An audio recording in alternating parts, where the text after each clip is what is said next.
లోకంలో ఎవరికి దయ ఉంది అని చెప్పినా ఎంతటి దయ కలిగిన వాడండి అని గుండెలు చూపిస్తారు.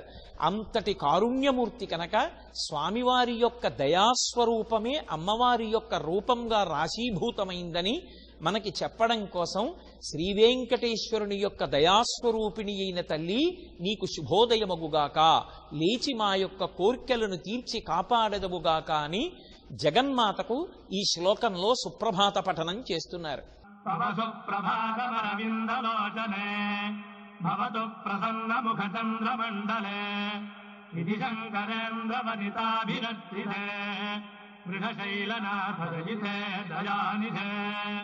అమ్మవారిని వృషశైలనాథుని యొక్క వక్షస్థలమునందు నివసించేటటువంటి దయాస్వరూపిణి అయిన తల్లిగా ఆమెని సంబోధన చేస్తూ ఆమె యొక్క ముఖమండలాన్ని వర్ణన చేస్తూ ఆమె కన్నులను ఉపమానంతో పోలుస్తూ ఒక మాట అంటున్నారు. అమ్మా, నీ కన్నులు పద్మములు ఎలా ఉంటాయో అలా ఉంటాయి.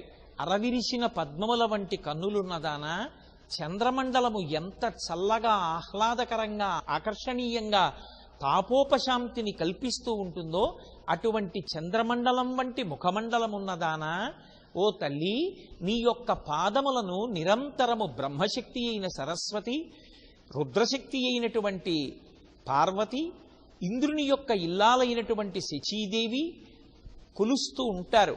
అటువంటి ముగ్గురు అమ్మల చేత పూజింపబడేటటువంటి పాద పద్మములు కలిగినటువంటి దానా, ఓ తల్లి, మా యొక్క కోర్కెలను ఈడేర్చడం కోసం నిద్ర లేచెదవుగాక, నీకు శుభోదయమగుగాక అని ఈ శ్లోకంలో అమ్మవారికి సుప్రభాతం పలుకుతున్నారు. అమ్మవారి కన్నులు అరవిరిసినటువంటి పద్మములు ఎలా ఉంటాయో అలా ఉంటాయి. నవరసములను ఆవిష్కరించగలిగినటువంటిది శరీరం మొత్తం మీద కన్నులొక్కటే. ఆ కన్నులు అమ్మవారి యొక్క దయని ఆవిష్కరిస్తూ ఉంటాయి.